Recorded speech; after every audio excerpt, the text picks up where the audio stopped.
Topic छे आदि कोष केंद्रीय कोष। આપણે લાસ્ટ લેક્ચરમાં જોયો હતો। તો આજે આદि કોષ કેન્દ્રીય કોષ છે એના ફરતે જે કોષીય આવરણ છે, કઈ વસ્તુ જોવા મળતી હતી કોષીય આવરણમાં? તો સૌપ્રથમ કોષ દિવાલ, કોષ રસ પટલ। તો આ જે કોષની ફરતેનું આવરણ છે એના કાર્ય શું છે અને એના અમુક રૂપાંતરણ થયેલું છે અમુક વસ્તુ। તો એ કેવા પ્રકારનું રૂપાંતરણ થયેલું છે અને એની અંદરથી કઈ રીતના પ્રશ્ન પૂછાશે, નીટમાં કઈ રીતના પૂછાવાનું છે, એના વિશે આજે આપણે ચર્ચા કરવાની છે। તો સૌપ્રથમ આપણે આજનો ટોપિકને આગળ વધારીએ એના પહેલા થોડું રિવિઝન કરી લઈએ લાસ્ટ લેક્ચરનું, તો જ તમને ખ્યાલ આવશે કે આજનું જે આપણે ભણવાનું છે કઈ જગ્યાએથી લેવામાં આવ્યું છે। એની માટે સૌપ્રથમ તમને લોકોને આદિ કોષ કેન્દ્રીય કોષની સંરચના વિશે ખ્યાલ હોવો જોઈએ અને સૌપ્રથમ એના માટે આપણે થોડું લાસ્ટ લેક્ચરનું રિવિઝન કરી લઈએ। તો સૌપ્રથમ આદિ કોષ કેન્દ્રીય કોષ કોને કહે છે એ તમને લોકોને વ્યવસ્થિત રીતના ખબર છે કે આદિ કોષ કેન્દ્રીય કોષ કોને કહે છે? તો એવો કોષ કે જેની ફરતે, मतलब જે કોષ કેન્દ્ર છે કોષની અંદર, આ જે કોષ કેન્દ્ર છે અસ્પષ્ટ છે અથવા તો અવિકસિત છે, તો એવા કોષને શું કહે છે? આદિ કોષ કેન્દ્રીય કોષ। જેમાં ઉદાહરણ તરીકે બેક્ટેરિયા, નીલહરિત, માઇકોપ્લાઝ્મા, આ બધા શું છે? આદિ કોષ કેન્દ્રીય કોષના ઉદાહરણ હતા। તો સૌપ્રથમ આપણે આદિ કોષ કેન્દ્રીય કોષની સંરચનાનો ખ્યાલ મેળવીએ। તો સૌપ્રથમ આદિ કોષ કેન્દ્રીય કોષની અંદર કઈ કઈ વસ્તુ જોવા મળતી હતી એના વિશે તમને લોકોને જણાવી દઉં। તો સૌપ્રથમ આદિ કોષ કેન્દ્રીય કોષની અંદર ત્રણ આવરણ જોવા મળે। કોષનું જે ફરતેનું આવરણ છે, મતલબ કોષીય આવરણ, તો ટોટલ 3 કોષીય આવરણ જોવા મળે છે। સૌપ્રથમ પહેલું ગ્લાયકોકેલિક્સ,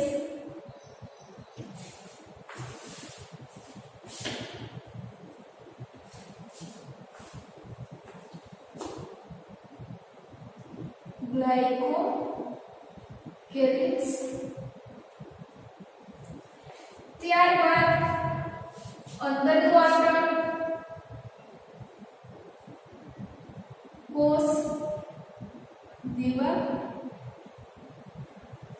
કોષ દિવાલની પછી અંદરનું આવરણ કોષ રસ પટલ। આપણે અત્યારે જોઈ રહ્યા છીએ કે આદિ કોષ કેન્દ્રીય કોષની અંદર કેવા પ્રકારની રચના જોવા મળતી, જે આપણે લાસ્ટ લેક્ચરની અંદર વાત કરેલી છે, છતાં હું તમને થોડું એનું રિવિઝન કરાવી દઉં જેથી કરીને આજે જે ટોપિક તમારે લોકોને ભણવાનો છે એકદમ સરળ રીતના તમે સમજી શકો, બરાબર છે? એટલા માટે ફરીવાર એકવાર ફિગરની ઉપરથી જ એનું આપણે રિવિઝન જોઈએ છે। તો 3 બહારના આવરણ હતા। આ જે રેડ રંગનું જે આવરણ છે જે ગ્લાયકોકેલિક્સ, ત્યારબાદ મધ્યમાં બ્લુ કલરનો જે રંગ છે એને શું કહીશું? કોષ દિવાલ, અને ત્યારબાદ અંદર સૌથી નીચેનું જે આવરણ છે શું છે? કોષ રસ પટલ। એની સિવાય આદિ કોષ કેન્દ્રીય કોષની અંદર કઈ વસ્તુ જોવા મળતી હતી? તો સૌપ્રથમ અવિકસિત કોષ કેન્દ્ર, અહીંયા આદિ કોષ કેન્દ્રીય કોષ છે એટલે એનું કોષ કેન્દ્ર કેવું હશે? પટલ વિહીન, અથવા બીજા શબ્દમાં કેવું હોય તો કોષ કેન્દ્ર પટલ વિહીન। કોષ કેન્દ્ર પટલ વિહીન શું છે? કોષ કેન્દ્ર। ત્યારબાદ રાઇબોસોમ અથવા તો રિબોઝોમ્સ નામની પટલ વિહીન અંગિકા જોવા મળે છે। જે આ જે રિબોઝોમ્સ નામની અંગિકા છે એ આદિ કોષ કેન્દ્રીય કોષ અને સુકોષ કેન્દ્રીય કોષ બંનેની અંદર જોવા મળે છે। ત્યારબાદ એક વધારાનું નાનું ગોળાકાર ડી, જેને આપણે કહેતા પ્લાઝ્મા, નાનું વધારાનું ગોળાકાર ડીએનએ જેને શું કહે છે પ્લાઝમિડ્સ. તો પ્લાઝમિડ્સ જોવા મળે છે.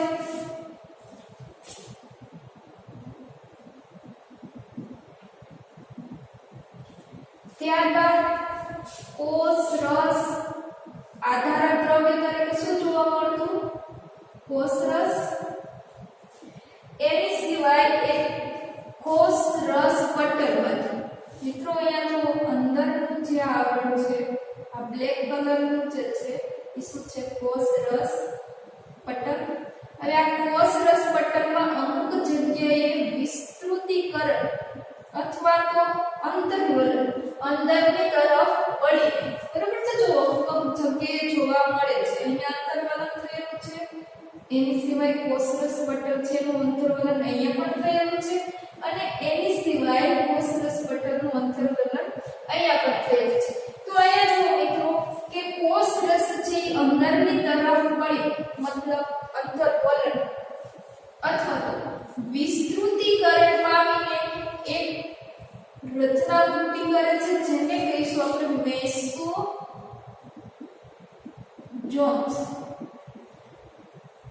તો આ જે કોષ રસ પટલ છે એમાંથી શેનું નિર્માણ થાય છે મેસોઝોમ્સનું નિર્માણ થાય છે. નીટ માટે મોસ્ટ આઈએમપી છે કે મેસોઝોમનું નિર્માણ ક્યાંથી થાય છે કોષ રસ પટલમાંથી. એની સિવાય આ જે મેસોઝોમ્સ નામની જે રચના છે એ ફક્ત આદિકોષ કેન્દ્રિક કોષમાં જોવા મળે છે. આદિકોષ કેન્દ્રિક કોષની લાક્ષણિકતા છે. તો મેસોઝોમ્સ નામની જે રચના છે નીટ માટે આઈએમપી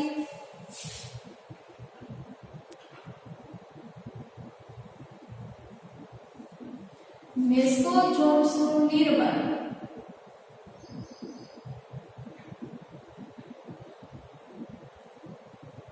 કઈ જગ્યાએથી થશે તો એ તો તમને લોકોને ખ્યાલ છે આદિકોષ કેન્દ્રિક કોષની અંદર જ મેસોઝોમ્સ જોવા મળે છે અને આ જે મેસોઝોમ્સ છે એનું નિર્માણ ક્યાં થાય છે તો કોષ રસ પટલમાંથી. કોષ રસ પટલમાંથી. કાર્યની વાત આજનો જે ટોપિક છે એ છે કોષીય આવરણ અને તેના રૂપાંતર. Cell involvement and its modification. બરાબર આજનો ટોપિક આપણો આ છે. તો સૌપ્રથમ આપણે વાત કરી અત્યારે કે કોષ કે આદિકોષ કેન્દ્રિક કોષ છે એની અંદર કેવા પ્રકારની રચના જોવા મળે છે. બરાબર એની વાત કરી તો હવે એને રિલેટેડ છે કોષના બહારના જે આવરણ છે એ કેવા પ્રકારના છે અને દરેકનું કાર્ય શું છે એના વિશે આજના લેક્ચરમાં આપણે વાત કરવાની છે. તો સૌપ્રથમ આપણે જોઈએ કોષના આવરણ. કોષીય આવરણ કેટલા જોવા મળે છે તો સૌપ્રથમ એ જે ગ્લાયકોકેલિક્સ બહારનું આવરણ, ત્યારબાદ બીજા નંબરનું આવરણ જે બ્લુ કલરથી દેખાય છે કોષ દિવાલ અને સૌથી અંદરનું ત્રીજા નંબરનું આવરણ શું છે કોષ રસ પટલ. તો કોષીય આવરણ ટોટલ 3 છે. સૌપ્રથમ પહેલું ગ્લાયકોકેલિક્સ,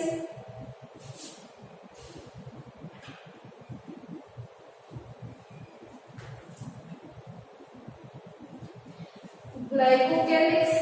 તો સૌપ્રથમ ગ્લાયકોકેલિક્સ બીજું આવરણ છે. બીજા નંબરનું આવરણ કોષ દિવાલ અને ત્રીજા નંબરનું સૌથી અંદરનું આવરણ કોષ રસ પટલ. તો ટોટલ કોષીય આવરણ 3 પ્રકારના જોવા મળે છે. ત્રણેય આવરણના કાર્ય તો દરેક આવરણ છે ધારો કે ગ્લાયકોકેલિક્સ છે તો એનું કાર્ય કંઈક જુદું હશે. કોષ દિવાલનું કાર્ય પણ જુદું છે અને કોષ રસ પટલ એનું પણ કાર્ય જુદું છે. કામ ત્રણેયના કાર્યો જુદા જુદા છે એની સિવાય ત્રણેયનું સંયુક્ત કાર્ય પણ છે ગ્લાયકોકેલિક્સ, કોષ દિવાલ અને કોષ રસપટલ. તો આ ત્રણેયનું એક ભેગા મળીને એક સંયુક્ત કાર્ય પણ છે અને એ કાર્ય છે રક્ષણાત્મક.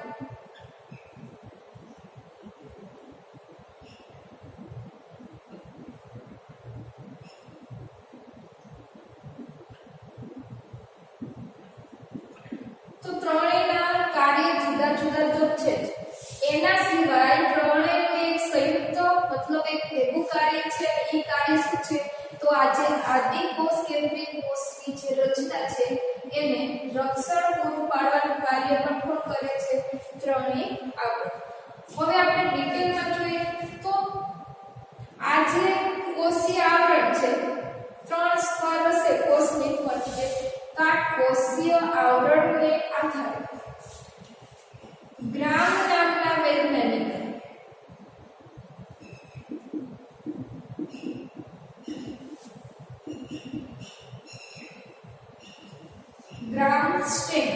ગ્રામ નામના વૈજ્ઞાનિકે શું કર્યું? તો જે આવરણો છે એ અભિરંજકને સ્વીકારે છે કે નથી સ્વીકારતા એને આધારે એને બેક્ટેરિયાના બે પ્રકાર આપ્યા. તો સૌપ્રથમ ગ્રામ નામના વૈજ્ઞાનિકે એક અભિરંજક શોધ્યું અને આ જે અભિરંજક છે એના દ્વારા કોષને અભિરંજિત કર્યા અને આ જે અભિરંજિત થાય છે કે નહીં એના આધારે કોષના બે પ્રકાર પાડવામાં આવ્યા.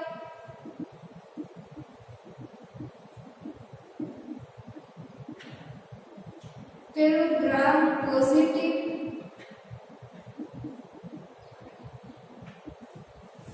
તો ગ્રામ પોઝિટિવ બેક્ટેરિયા એટલે કે ગ્રામ નામના વૈજ્ઞાનિકે જે અભિરંજક બનાવ્યો. તો આ જે અભિરંજક છે ગ્રામ પોઝિટિવ બેક્ટેરિયા અભિરંજક દ્વારા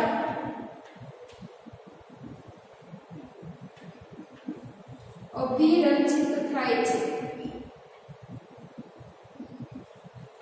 તો એવા બેક્ટેરિયા કે જે ગ્રામ અભિરંજિત બેક્ટેરિયા અભિરંજિત છે એના દ્વારા જો અભિરંજિત મતલબ કે જે કોષીય આવરણ છે એનો રંગ કોષની ફરતે જે આવરણ છે એનો રંગ પર્પલ અથવા તો વાયોલેટ. જો અભિરંજક દ્વારા જે કોષીય આવરણ છે એનો રંગ વાયોલેટ કલરનો થાય તો એવા બેક્ટેરિયાને શું કીધું? ગ્રામ પોઝિટિવ બેક્ટેરિયા. બરાબર છે. અને બીજા જે બેક્ટેરિયા છે એ ગ્રામ નેગેટિવ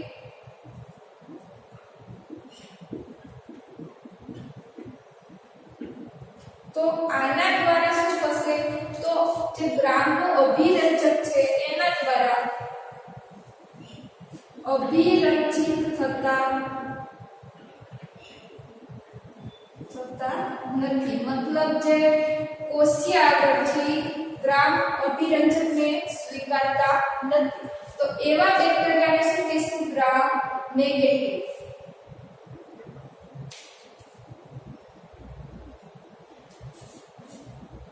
જેમાં કોષીય આવરણ છે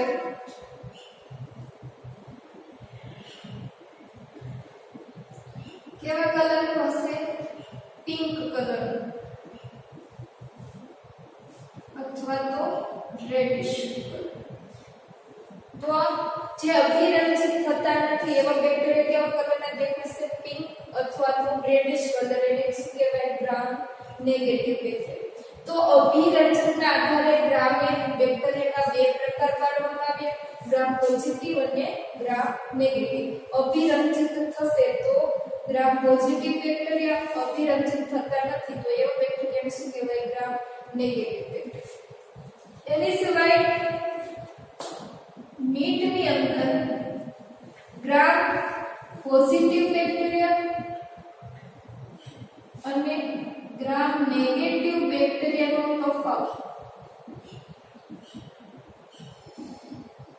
તો ગ્રામ પોઝિટિવ બેક્ટેરિયા જે છે એની કોષ દીવાલ જાડી છે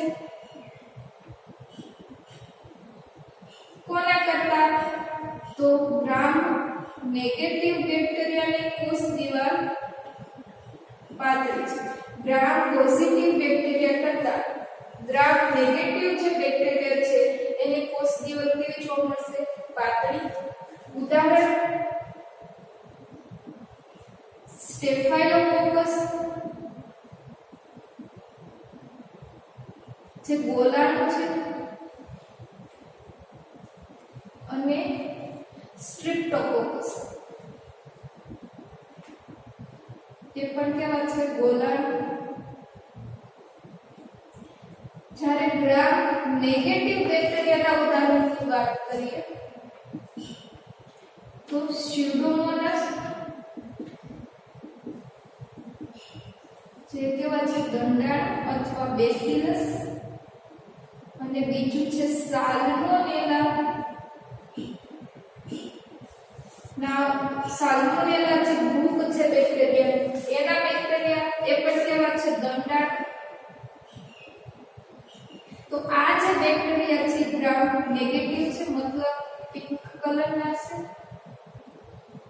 અને સ્ટેફાઇલોકોકસ અને સ્ટ્રિપ્ટોકોકસ જે કોલાનું છે જે વાયોલેટ કલરના છે અભિરંજિત કરીએ ત્યારે બરાબર તો આ વાત થઈ ગ્રામ પોઝિટિવ અને ગ્રામ નેગેટિવ બેક્ટેરિયાના ઉદાહરણ ત્યારબાદ વાત કરીએ ગ્લાયકોકેલિક્સ નું કાર્ય તો સૌપ્રથમ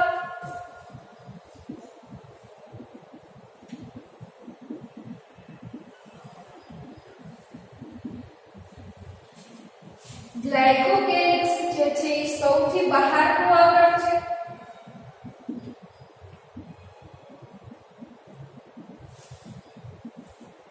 હવે ગ્લાયકોકેલિક્સ જે છે એ કેટલાક બેક્ટેરિયા અથવા તો જે જુદા જુદા બેક્ટેરિયા છે એની અંદર જુદા જુદા પ્રકાર જોવા મળે છે ગ્લાયકોકેલિક્સના તો દરેકની અંદર ગ્લાયકોકેલિક્સ છે બંધારણ એની રચના કેવી છે જુદી જુદી જોવા મળે છે તો કેટલાક બેક્ટેરિયામાં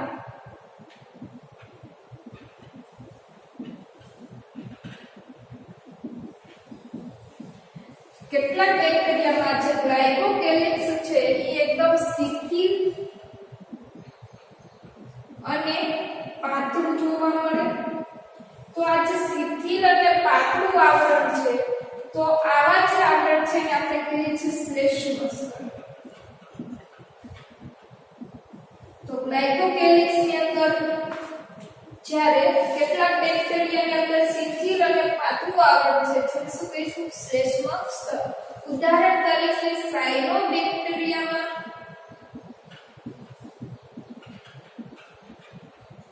જિલેટિન દ્રવ્યનું આવરણ જેને શું કહીશું શ્લેષ્મ સ્તર જે ગ્લાયકોકેલિક્સ તરીકે કામ કરે છે ઉદાહરણ ત્યારબાદ કેટલાક બેક્ટેરિયામાં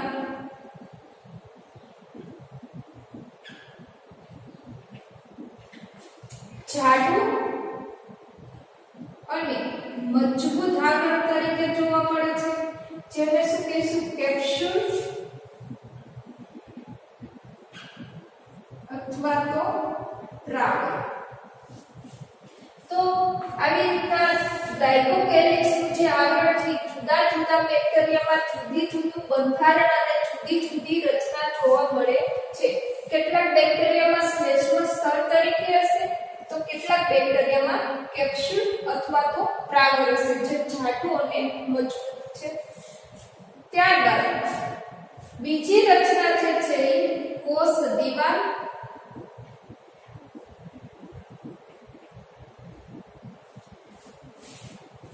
બહારથી બીજા ક્રમનું સ્તર એટલે કે કોષ દીવાલ મિત્રો આદિ કોષ કેન્દ્રીય કોષની અંદર આપણે જોઈ ગયેલા છીએ કે કોષ દીવાલ મોટા ભાગે પોલિસેકેરાઇડ અને એમિનો એસિડની બનેલી હોય છે तो સૌપ્રથમ આદિ કોષ કેન્દ્રીય કોષની અંદર કોષ દીવાલ શેની જોવા મળે છે પોલિસેકેરાઇડ પ્લસ એમિનો એસિડ તો અહીંયા કોષ દીવાલ છે પોલિસેકેરાઇડ અને એમિનો એસિડ ની બનેલી હશે એની સિવાય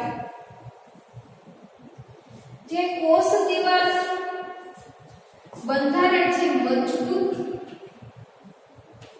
અને જાડું હોય છે કાર્યની વાત કરીએ તો આ જે કોષ દીવાલ છે કાર્ય કોષને આકાર નક્કી કરે છે કોષને આકાર નક્કી કરે છે એની સિવાય જે બેક્ટેરિયા છે તો આ કેટલાક બેક્ટેરિયા છે એના કોષનું પતન અને તૂટવાથી અટકાવે ટૂંકમાં કેવું હોય તો જે કોષ દીવાલ છે એનું કાર્ય શું છે રક્ષણ આપવાનું અને બીજું કોષનો આકાર આપવાનું કાર્ય કોણ કરે છે કોષ દીવાલ ત્યારબાદ સૌથી અંદરનું સ્તર જેને શું કહીશું આપણે કોષ રસ પટલ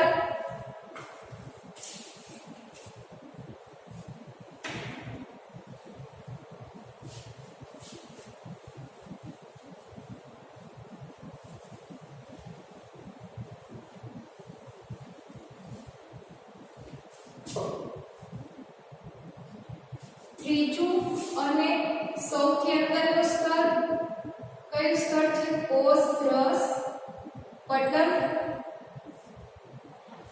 કોષ રસ પટલની વાત કરીએ તો સૌપ્રથમ બહારની તરફથી જોઈએ તો સૌથી અંદરનું સ્તર છે અથવા તો ત્રીજા નંબરનું સ્તર છે અને બીજું કોષ રસ પટલ છે એ કેવું અર્ધ પ્રવેશી પટલ તરીકે કાર્ય કરે છે અર્ધ પ્રવેશી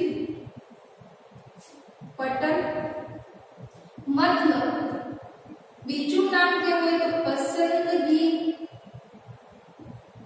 પસંદગીમાન પ્રવેશશીલ પટલ તો આ શું છે બધું અર્ધ પ્રવેશશીલ પટલ અથવા તો પસંદગીમાન પ્રવેશશીલ પટલ તો જે કોષ રસ પટલ છે બહારનું જે પર્યાવરણ છે બાહ્ય પર્યાવરણ સાથે જોડાયેલું હોય છે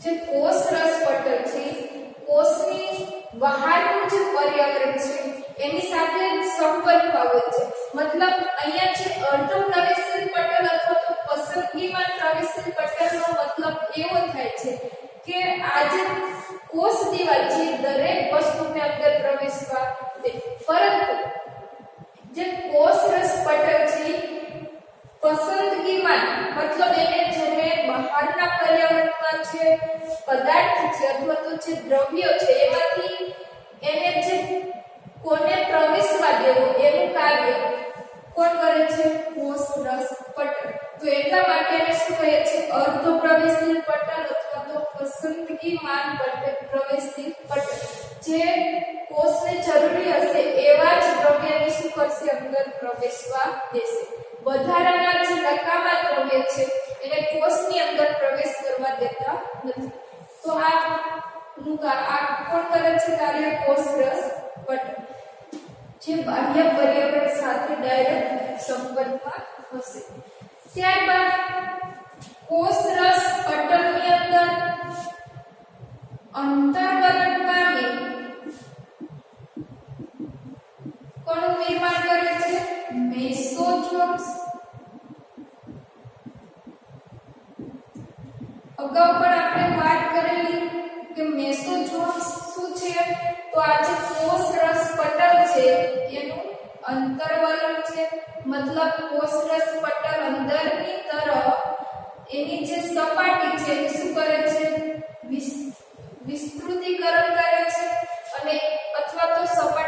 વધારો કરે છે અંદરની તરફ અને એ જે રચનાનું નિર્માણ થાય છે એને આપણે શું કહેતા હતા? મેસોચોમ્સ.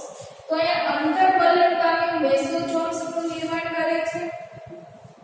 મેસોચોમ્સ છે પુટિકાઓ અથવા નલિકાઓ અથવા તો પટલિકાઓ સ્વરૂપે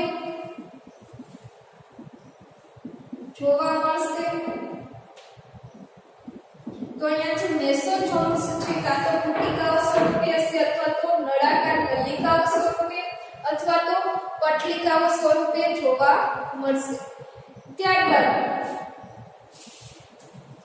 કાર્યની વાત કરીએ મેસોચોમ્સના કાર્ય. તો આ જે મેસોચોમ્સ છે એનું સૌપ્રથમ કાર્ય છે કોષ દિવાલના નિર્માણમાં મદદ કરે છે.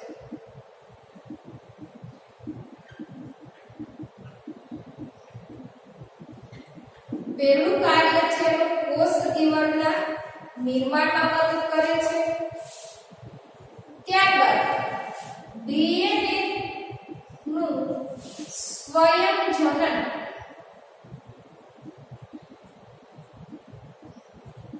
મતલબ જે ડીએનએ છે એનું સ્વયં જનન અથવા તો રેપ્લિકેશન કરી ડીએનએ માં અથવા બહુગુણન કરીને ડીએનએ નો જે જથ્થો છે એનો વધારો કરવાનો ડીએનએ દ્રવ્ય છે સંખ્યામાં વધારો કરવાના કાર્યમાં કોણ મદદ કરશે? મેસોચોમ્સ. તો ડીએનએ નું બહુગુણન કરવામાં. ત્યારબાદ બાળકોષનો વિતરણમાં મતલબ એક કોષમાંથી જ્યારે બે કોષનું નિર્માણ થતું હશે ત્યારે જે મેસોચોમ્સ છે એ બંને બાળકોષ છે એને જુદા કરવામાં ઉપયોગી થશે. ત્યારબાદ બીજા કેટલાક કાર્ય જેવા કે શ્વસન સ્ત્રાવી પ્રક્રિયાઓ માટે જે કોષ રસ પટલ છે એની સપાટીમાં શું કરે છે? વધારો કરતો હોય છે. કોષ રસ પટલની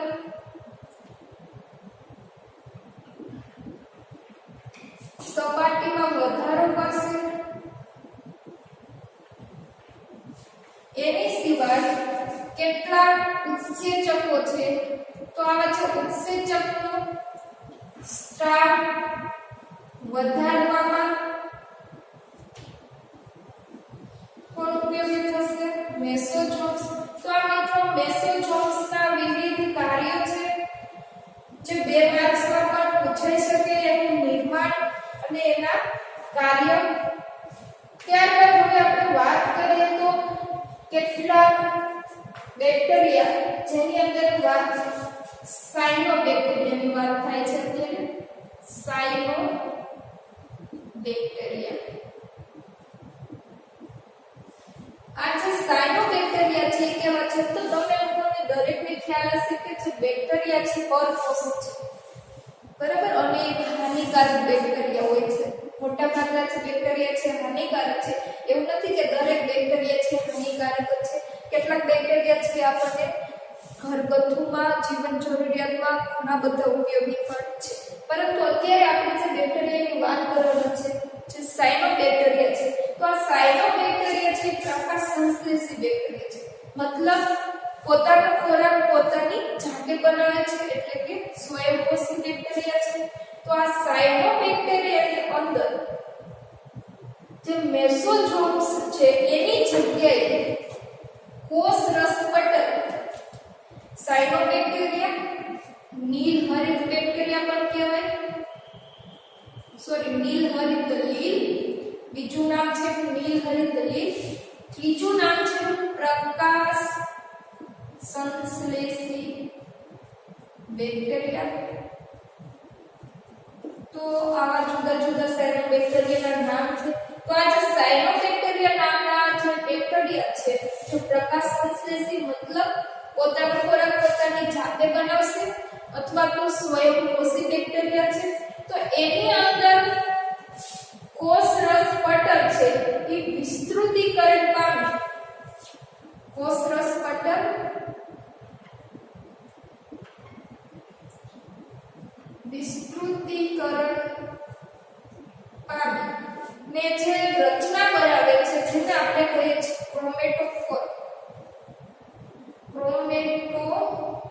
પોરનું નિર્માણ કરશે. તો ફક્ત સાયનોબેક્ટેરિયા છે એની અંદર જ શું જોવા મળે છે? ક્રોમેટોફોર. અને આ જે ક્રોમેટોફોર છે એ રંજક દ્રવ્ય ધરાવે છે.